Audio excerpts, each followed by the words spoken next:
Hello, नमस्कार मैत्रिणींनो.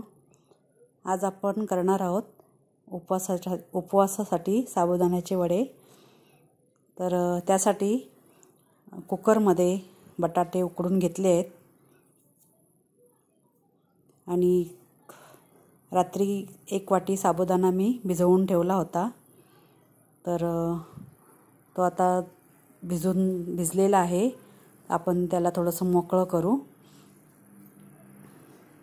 आणि त्याच्यासाठी 4-5 मिरच्या आणि थोडं जिरं हे वाटून आपण त्यामध्ये टाकणार आहोत.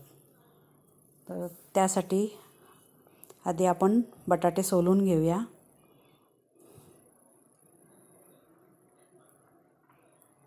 बटाटे चांगले सोलून घेऊ.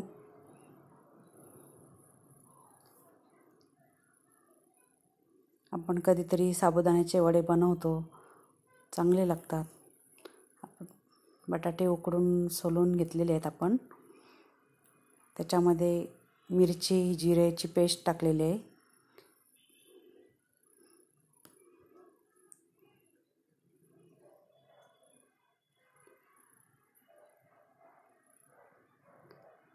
बटाटे उकडून घेतल्यानंतर किसून घेऊया किंवा हाताने मॅश करून घेऊ. मॅश करून घेतलेलं जास्त चांगलं राहतं. आणि त्यामध्ये आपण भिजलेला साबुदाणा कुस्करून टाकूया. त्यामध्ये हिरवी मिरची आणि जिरा मिक्सरमध्ये बारीक केलेलं आहे तेही टाकून घेऊ. त्यानंतर थोडंसं मीठ टाकून घेऊ.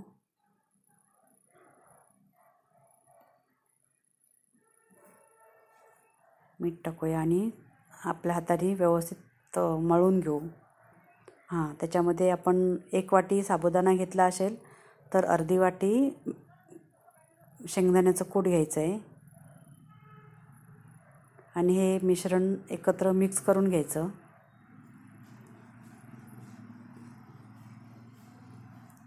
व्यवस्थित मिक्स करून घेऊया. मिश्रण थोडंसं जर सैलसर वाटत असेल तर त्याच्यामध्ये थोडंसं शेंगदाण्याचं कूट 2 चमचे एक्स्ट्रा टाकू. हे थोडंसं मिश्रण थोडंसं घट्टच मळून घेऊ. म्हणजे वडे थापायलाही छान जातात, सोपे जातात.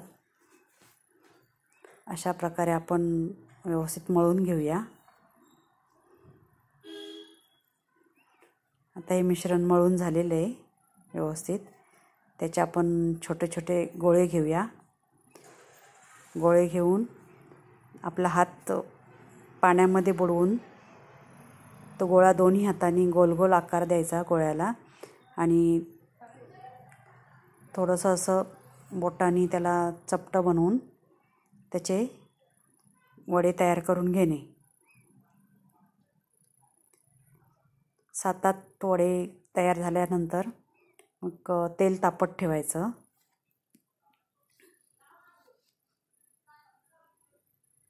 अशा प्रकारे वडे हातावरती करून घेणे तयार. आता आपण तेल तापत ठेवूया.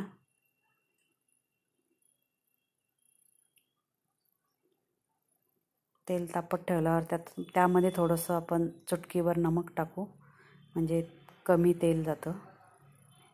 आणि तेल तापलं आहे की नाही तेही पाहूया. तर छोटंसं मिश्रणाचा तुकडा तेलात सोडलेला आहे. तेल तापलं आहे बहुतेक. आपण गॅस मोठा करून नंतर बारीक करून घ्यायचा आणि वडे सोडायचे तेलामध्ये. एका वेळेस 3-4 वडे तळले जातात. 4 वडे तळले जातात चांगले व्यवस्थित.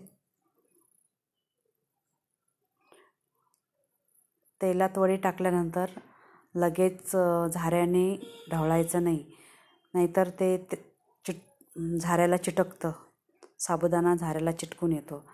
म्हणून थोडा वेळ मोठ्या गॅसवरती चांगलं तळू द्यायचं. एका बाजूने चांगले शेकले की मग दुसऱ्या बाजूने थोडंसं थोडंसं हलवायचं, म्हणजे ते वरती साबुदाण्यावरती पण पडतं आणि मग ते आपण पलटी करायची. गॅस मोठाच ठेवायचा.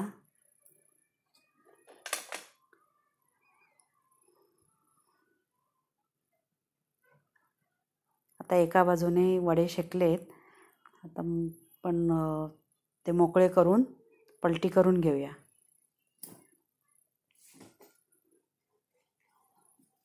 अशा प्रकारे मोकळे होत आहेत आणि पलटी केले. गॅस मोठाच ठेवायचा.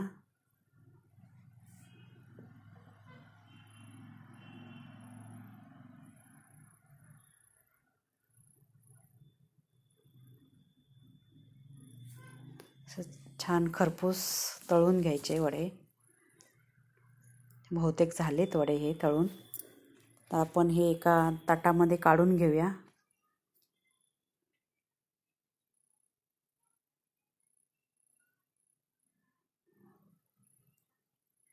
तुम्ही अशा प्रकारे वडे करून बघा आणि कसे झाले तेही सांगा. तर आता आपण हे ताटात काढून घेऊया.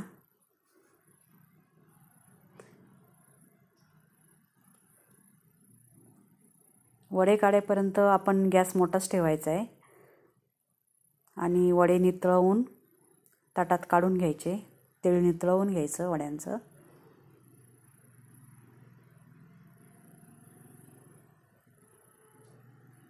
तर वडे काढून झाल्यानंतर गॅस बारीक करायचा. गॅस बारीक करून झाल्यानंतर परत आपण त्यामध्ये वडे टाकायचे.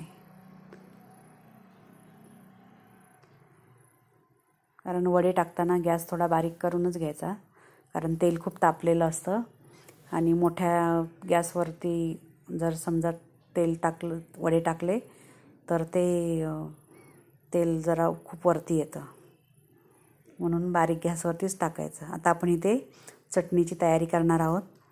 त्यासाठी हिरव्या मिरच्या घेतल्या आहेत, शेंगदाणे घेतलेत, थोडं खोबरं घेतलं आहे आणि जिरं घेतलं आहे. ते आपण मिक्सरला लावून घेऊया. इकडे दुसरे पण वडे तयार झालेत, तर ते आपण काढून घेऊया साऱ्याने. जसं सांगितल्याप्रमाणे मोठा गॅस करूनच काढायचे वडे, म्हणजे त्याच्यामध्ये तेल कमी राहतं.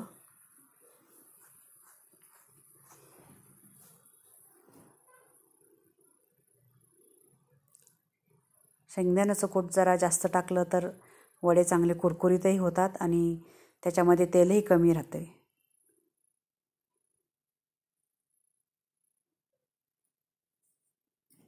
तर परत आपण इथे वडे टाकले आहेत.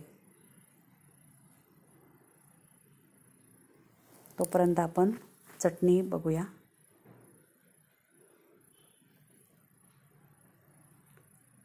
चटणी मिक्सरला लावून घेतले. तर इथे फोडणी देत होते, परंतु तेल जास्त तापलं नसल्यामुळे ती काही फोडणी झाली नाही. तर फोडणीच्या भांड्यामध्ये आपण परत फोडणी देणार आहोत. तर इथे फोडणीसाठी ठेवले भांडं. आता हे तेल चांगलं तापलं आहे, तर आपण फोडणी देऊया.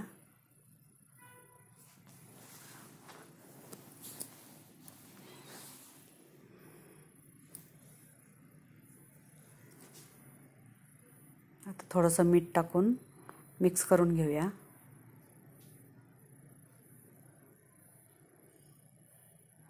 आपल्या आवडीनुसार मिरची वगैरे टाकायची आहे त्याच्यामध्ये. तर ही चटणी तयार आहे.